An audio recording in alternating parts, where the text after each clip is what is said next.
Hey guys, നമ്മുടെ ചാലഞ്ചിൻ്റെ day 17 ആണ് ഇന്ന്. അപ്പോൾ ഞാൻ സ്റ്റാറ്റിസ്റ്റിക്സ് വെച്ചിട്ടാണ് ഫസ്റ്റിൽ സ്റ്റാർട്ട് ചെയ്തത്. എക്കണോമിക്സിൻ്റെ സ്റ്റാറ്റിസ്റ്റിക്സ് ഓഫ് എക്കണോമിക്സ്, അതിൻ്റെ ചാപ്റ്റർ 2 കംപ്ലീറ്റ് ചെയ്യാമെന്ന് വിചാരിച്ചിരുന്നതാണ്.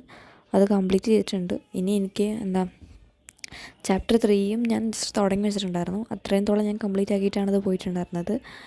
ചാപ്റ്റർ 3 ആണ് അത്യാവശ്യം ലെങ്തി ആയിട്ടുള്ളത്. ഓർഗനൈസേഷൻ ഓഫ് ഡാറ്റ അത് അത്യാവശ്യം ലെങ്തിയാണ്. അതെനിക്ക് അത്യാവശ്യം നല്ലപോലെ പഠിക്കാനുണ്ട്. അപ്പം അതൊന്ന് നോക്കണം. പിന്നെ അന്നത്തെ ദിവസം എനിക്ക് നല്ല തണുപ്പും കാര്യങ്ങളൊക്കെയാണ്. ഭയങ്കര തണുപ്പായിരുന്നു. പനിക്കോളൊക്കെ ഉണ്ടായിരുന്നു. അപ്പോൾ ഞാൻ പുതപ്പൊക്കെ എടുത്തിട്ടാണ് ഞാൻ ടേബിളിലേക്ക് വന്നിട്ടുണ്ടായിരുന്നത്. ഈ നല്ലപോലെ തണുക്കുന്നുണ്ട്, ഒരു ഉറക്കം വരുന്നുണ്ട്, എല്ലാം കൂടെ ഭയങ്കര ക്ഷീണമായിട്ടൊരു ദിവസമായിരുന്നു. അപ്പോൾ എത്രയും പെട്ടെന്ന് ഒന്ന് വീഡിയോ കോളെങ്കിലും അതിനനുസരിച്ചെങ്കിലും ഒന്ന് പഠിച്ചിട്ട് വേണം എനിക്ക് പോയി കിടന്നുറങ്ങാനായിട്ട്. നല്ല ക്ഷീണമാണ്. അന്നത്തെ ദിവസം ഒരുമാതിരി എനിക്ക് പഠിക്കാനോ ഒന്നിനും ഒരു താല്പര്യമില്ലായിരുന്നു. പക്ഷേ പഠിച്ചേ പറ്റുള്ളൂ. എനിക്ക് ആ ഒരു ടെൻഷനും കൂടെ ഉണ്ട്. അതുകൊണ്ട് തന്നെ ഇരുന്ന് പഠിച്ചിട്ടുണ്ടായിരുന്നു.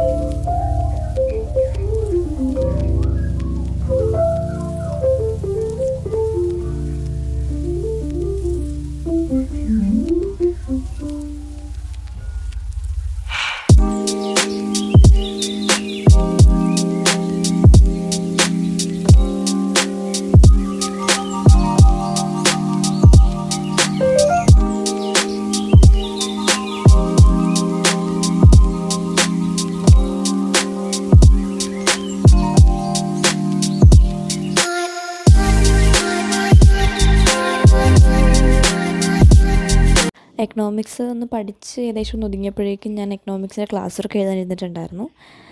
ഞങ്ങളെ സാർ എത്രത്തോളം ഞങ്ങളുടെ ക്ലാസ്സിൽ PDF അയച്ചിട്ടുണ്ട് ഗ്രൂപ്പിൽ. അപ്പോൾ അത് PDF അയച്ചിട്ടുണ്ട്. അത് ഞങ്ങളോട് പ്രിൻ്റ് എടുക്കാനാണ് പറഞ്ഞിട്ടുണ്ടായിരുന്നത്. അപ്പോൾ പ്രിൻ്റ് എടുക്കാൻ മടിയായതുകൊണ്ട് തന്നെ ഞാൻ അത് അയച്ചേക്കുന്ന ഫോൺ നോക്കിയിട്ടാണ് എഴുതുന്നത്. അപ്പോൾ എഴുതിക്കൊണ്ട് പോകുന്നു. സാറ് ക്ലാസ്സിൽ ജസ്റ്റ് അതൊന്ന് ലെക്ചർ എടുത്ത് വിടുന്നു. അല്ലാണ്ട് എഴുതാനൊന്നും സാറിങ്ങനെ ടൈം ഇത്രയും വേസ്റ്റ് ചെയ്യേണ്ടല്ല, നിങ്ങൾ വീട്ടിൽ പോയിട്ട് എഴുതിയാൽ മതി എന്നാണ് സാർ പറഞ്ഞേക്കുന്നത്. പിന്നെ ചില സമയത്തൊക്കെ സാറ് സമ്മതിക്കും അവിടെ നിന്ന് എഴുതാൻ വേണ്ടിയിട്ട്. അപ്പോൾ ഏതായാലും എനിക്ക് ക്ലാസ്സിൽ ഇരുന്ന് എഴുതാൻ ഒരു മൂഡുണ്ടാവില്ല. അപ്പോൾ ഞാൻ വീട്ടിൽ ഇരുന്ന് തന്നെയാണ് മിക്കതും എഴുതിക്കൊണ്ട് പോകുന്നത്. അപ്പം സാറ് എത്രത്തോളം പഠിപ്പിച്ചാൽ അതിന് കൂടുതൽ എന്തായാലും എപ്പോഴും എഴുതിക്കൊണ്ട് പോകും. എനിക്ക് എപ്പോഴൊക്കെ സമയം കിട്ടും അപ്പോൾ തന്നെ ഞാൻ നോട്ട് എഴുതി മാക്സിമം എത്രത്തോളം എത്തിക്കാൻ പറ്റും അത്രത്തോളം എത്തിച്ച് വെച്ചിട്ടുണ്ടാവും. അല്ലെങ്കിൽ പിന്നെ പണിയാണ്. ക്ലാസ്സിൽ വന്നിരുന്ന എഴുതലൊക്കെ എനിക്ക് നല്ല മടിയുള്ള പരിപാടിയാണ്. ക്ലാസ്സിൽ വന്നു കഴിഞ്ഞാൽ ഈ നോട്ട് എഴുതുന്ന പരിപാടിയൊന്നും നടക്കത്തില്ല. സംസാരം മാത്രം നടക്കുകയുള്ളൂ. അതുകൊണ്ട് തന്നെ എത്രത്തോളം പഠിക്കാനുണ്ടോ നോട്ട് എഴുതാനുണ്ടോ അതൊക്കെ ഞാൻ വീട്ടിൽ നിന്ന് ചെയ്തിട്ടേ പോകത്തുള്ളൂ. എന്നെക്കൊണ്ട് പറ്റത്തില്ല സ്കൂളിൽ വന്നിരുന്നിട്ടുള്ള ആ നോട്ട് എഴുതലോ അല്ലെങ്കിൽ ആ പരിപാടി ഒന്നും എത്രത്തോളം ശ്രമിച്ചാലും എന്നെക്കൊണ്ട് പറ്റത്തില്ല.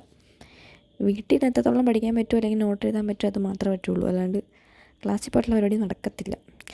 അപ്പോൾ ഏതായാലും അത്രയുള്ള ഇന്നത്തെ video. Thanks for watching. Bye bye.